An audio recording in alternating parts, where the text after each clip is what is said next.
Hello beautiful people, welcome back to my channel.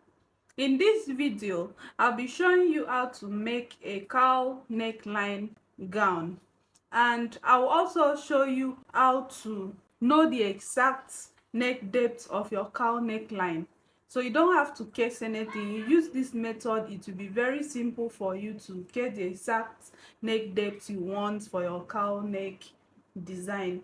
So if this is something you would like to learn, make sure you watch this video to the end. My name is Victoria Essien, your favorite fashion design tutor. If you are not yet subscribed to this channel, what are you waiting for? Hit on the subscribe button and make sure you give this video a thumbs up. Now let's get into it. I'm going to start by drafting the basic bodice pattern, then we proceed to making the cowl neckline.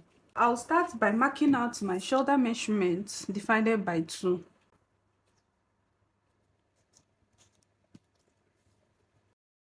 And I'll also mark my neck width. Then where I marked my shoulder measurement, I'll go down by 1 inch to mark my shoulder slope. I'll connect my shoulder slope to my neck width.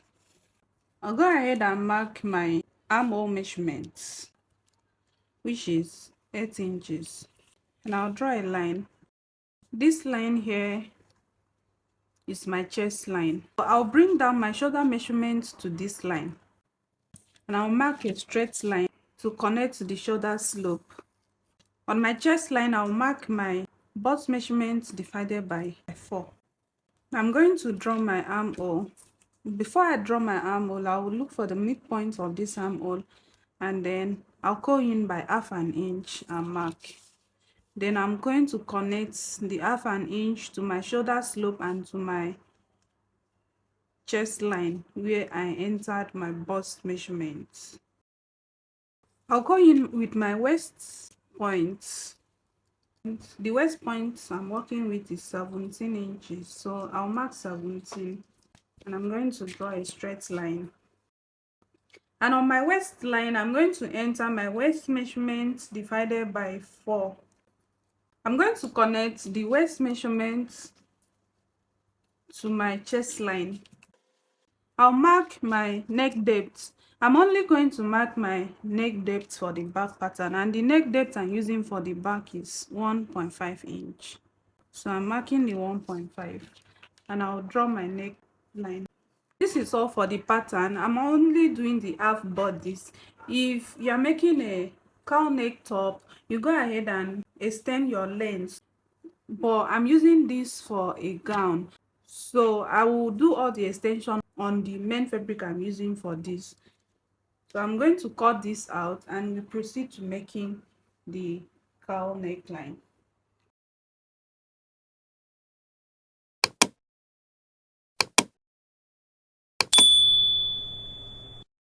This is my pattern. I'm going to slice this open at the chest line where I draw the line. I'll cut it to the end, but I'm not cutting it off completely. I'm just going to cut it this way. This is the fabric I want to use. I'll bring in my pattern. I'm going to place this on this fabric. I'll first of all place the down part of it on my fabric, and I'll make sure that the center fronts align. Then I'm going to pin this down so it doesn't move. The fabric is unfolded, and this is the center front. So I pin the down part of my pattern to the fabric, aligning the center front. And then this other side, now I'm going to open it up. So as I said before, that I want to show you how to get your actual neck depth when making a cowl neckline. And this is the part, so please pay attention.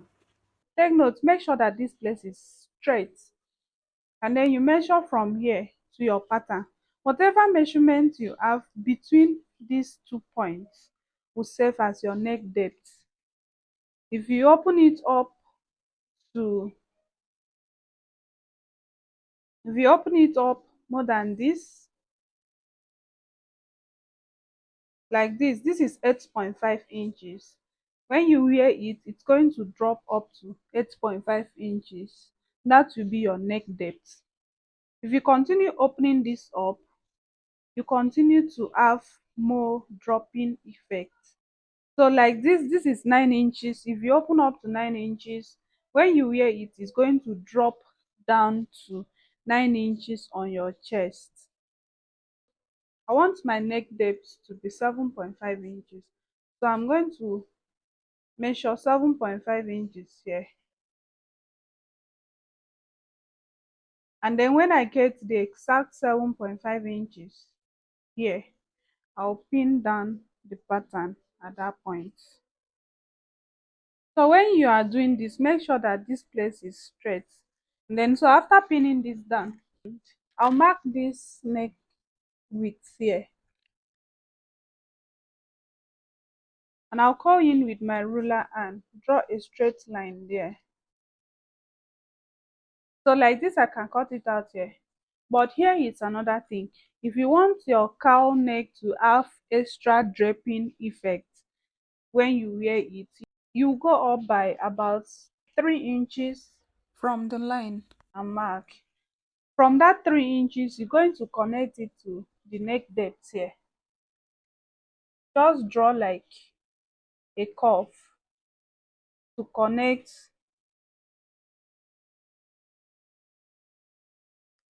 like that. So this will add extra draping effect to your cowl neck. But if you don't want it to be too much, you just go ahead and cut out this straight line here. So now I'm going to cut it out, but before I cut it out, I will add extra 1 inch allowance to my pattern. Remember, I did not add any allowance when cutting out my pattern. I'm not going to add to the armhole. Then at the down part, I will add ½ inch to the down part only for stitching, because I'm going to join this to a skirt. I'll go ahead and cut this out.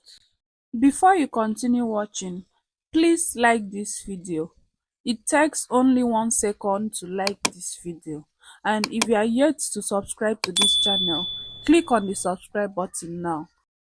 So this is what I have. I'll go ahead and cut out a facing. Let me fold my fabric and place it to cut my facing at once.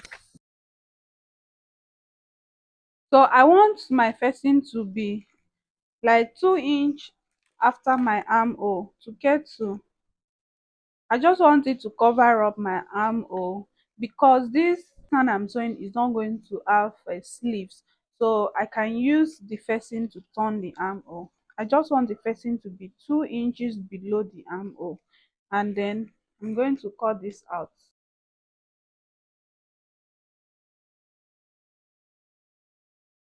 So that's what my front pattern looks like. This is my front pattern and the facing. I'll go ahead and use the same pattern to cut out the back. So I'll go ahead and close up the pattern before I can use it to cut out the back. So this is for my back pattern. Before I place this pattern paper, I will mark 1 inch from the center back, because the gown is going to have a zipper. So after I mark out the 1 inch, I'll just pin it down. I'll go ahead and add 1 inch by the side, and then ½ inch at the down part. I'll minus ½ inch from this. This is to avoid any zipper bulge, and I'll connect that ½ inch to my chest line. So I'm done cutting out the back pattern. So to start stitching, I'll first of all join the pattern at the center back. So let's start stitching the pattern together. First of all, I'll place the front piece like this, and then I'll place the facing on top of it with the right side facing each other.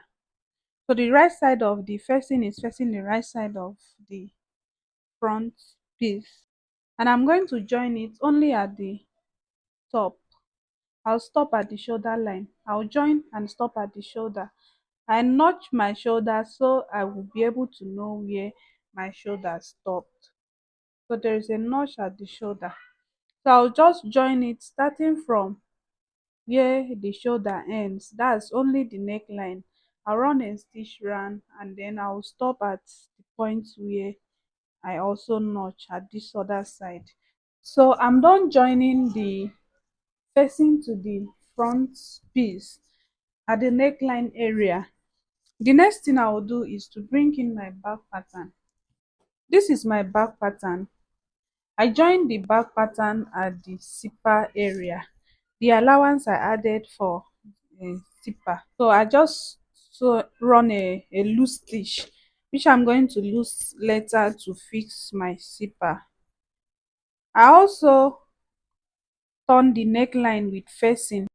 So I also turn the armhole as well. I make a bias from the fabric and use it to turn the armhole. So you can see what I have here. So now I'm going to fix this back pattern to the front. I'm going to open up this facing like this. And I'll match the shoulder line of the back pattern and that of the front pattern together, leaving half inch I will use to turn the front armhole. So I'm going to measure out half inch. So I'll place it and pin it down. I'll cover up the facing and I'll pin it together. So this is the shoulder line. Now I will take it to my sewing machine and I will stitch it down together. I'll do the same thing to the second shoulder, then we continue. I'm done joining both sides of the shoulder. And now I'll go ahead and turn my front armhole with the facing. So this is it. When you are turning the armhole, be careful not to stitch the back pattern to the armhole of this front pattern. Just only the facing and the front piece stitch together at the armhole. So I will take it to my machine and I will stitch it, then I'll bring it back. So I'm done stitching the armhole area. So I notch the armhole area so that when I turn to the right side it will relax. And the front neckline, I will notch it as well. Anywhere that is not straight need to be clipped before turning to the right side. So I'm just clipping around it, as you can see. So let me turn this to the right side. Now this is the right side. So you can see the cowl effect is there already. I'll go ahead and iron the parts that need to be ironed before I continue. So I'm done ironing, and this is what we have. Very fine. Before I shape the side, I will join it to my skirt. I already created my skirt, cut out my skirt. So if you don't know how to cut a basic skirt, I have a video on my channel on how to cut a basic skirt. I'll drop the link on the description so you can check it out. So I'll just go ahead, join my skirt, the front pattern to the front pattern and the back to the back. Then after that, I will shape the two sides together from the armhole down to the hem. Then I'll wear it. If you are yet to subscribe to my channel, go ahead and subscribe now. Please subscribe and like this video. Don't leave this channel without liking this video. Thank you so much for watching. See you in the next video. Bye.